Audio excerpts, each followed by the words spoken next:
మన ప్రభువును రక్షకుడైన యేసుక్రీస్తు వారి ప్రశస్త నామమున ఈ ఉదయకాల శుభాలు తెలియచేయుచున్నాను. ప్రియమైన సహోదరి సహోదరుడా, ఈరోజు దైవవాక్యం ధ్యానం చేసుకుందాం.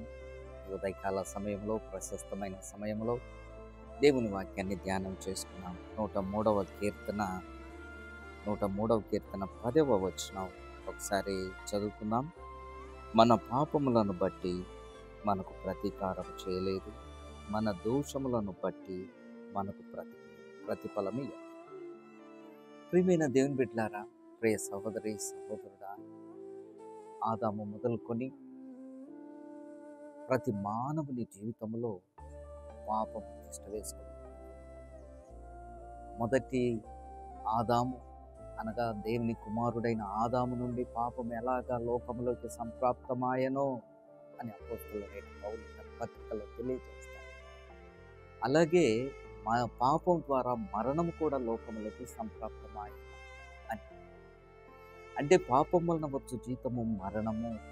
ఈ మరణము అంటే శరీర మరణం కాదు.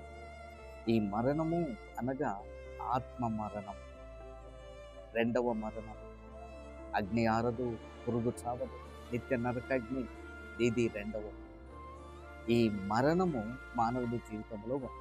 అయితే దైవ కుమారుడైన క్రీస్తు అనగా రెండవ ఆదామైన ప్రభువు, ఆయన సర్వమానవాళి కొరకు ఈ లోకానికి వచ్చాడు.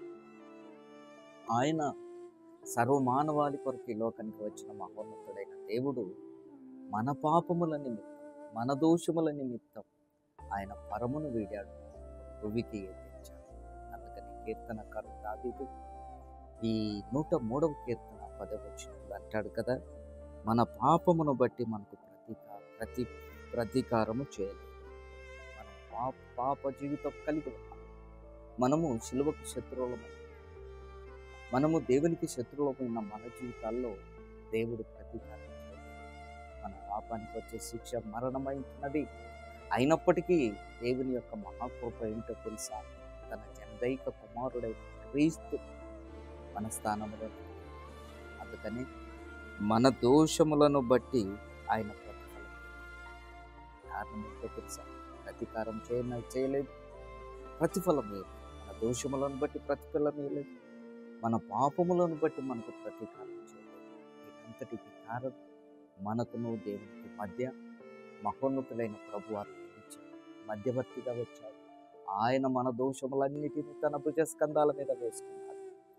ఆయన మన దోషములను, మన పాపములను తన భుజస్కంధాల మీద వేసుకొని గొల్గొతా కొండ వరకు మోసుకొని మన పాపములను నేకులతో దిగబెట్టిన పుణ్యమూర్తి, నిందారహితుడు, నిర్దోషి, నిష్కలంకుడు, పావనుడైన ప్రభువారు మన పక్షంగా మన దావీదు చక్రవర్తి ముందుగానే దేవునికి కృతజ్ఞత. ఈ మహాదినం ప్రభు అయిన క్రీస్తు యాగం చేసే దినం ముందుగానే దావీదు చూశాడు. అందుకని మన పాపమును బట్టి మనకు ప్రతీకారం చేయలేదు, మన దోషమును బట్టి మనకు ప్రతిఫలం ఇవ్వలేదు అని ఏం బిడ్డ. అందుకే ఇక్కడ అంటాడు, మన పాపములను ఎంత ఎడము చేసి ఉన్నాడంటే, మన పాపములను పడమటికి తూర్పు ఎంత దూరమో ఆయన మన అతిక్రమములను అంతగా దూరపరిచాడు.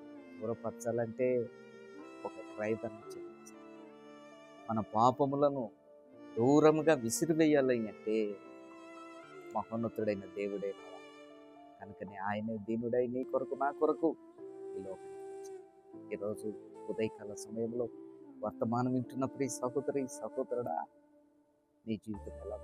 ఇంకా పాపభూయిష్టమైన జీవితంతో నీవు జీవించుచున్నావేమో, ఇంకా దోషభరితమైన జీవితం నీవు జీవించుచున్నావేమో. ఇదిగో ఇదే రక్షణ, ఇదే అనుకూల సమయం. ఈ ఉదయకాల సమయంలో దేవుని వైపు ఆయన నీ దోషములను ఎంత దూరం వేస్తాడంటే, తూర్పునకు పడమటికి, అక్కడ అంటాడు కదా, పడమటికి తూర్పుకి ఎంత దూరమో ఆయన మన అతిక్రమములను అంత దూరపడతాడు. రెండు దిక్కులు కలవవు, అంతగా విసరు. కనుక నువ్వు ఈరోజు ప్రభు దగ్గరికి వస్తే ఉదయకాల సమయం నీ పాపములను ఎడమ చేసి నీకు ప్రతీకారం చేయట్లేదు, నీకు నీ పాపమును బట్టి ప్రతిఫలం ఆయన కృపతో ఆయన యందు భయభక్తులు గలవారు, ఆయన కృప అధికముగా ఉన్నటువంటి కనుక ఇదే రక్షణ దినమని ప్రభు సన్నిధిలో మోకరించి ప్రార్థన చేయి. నీ పాపములు ఒప్పుకో, ప్రభు నిన్ను రక్షిస్తాడు. తన సిలువలో చిందించిన రక్తం చేత నిన్ను పవిత్రుడిగా చేస్తాడు. అటు కృప దేవుడిని ప్రార్థన చేస్తాడు.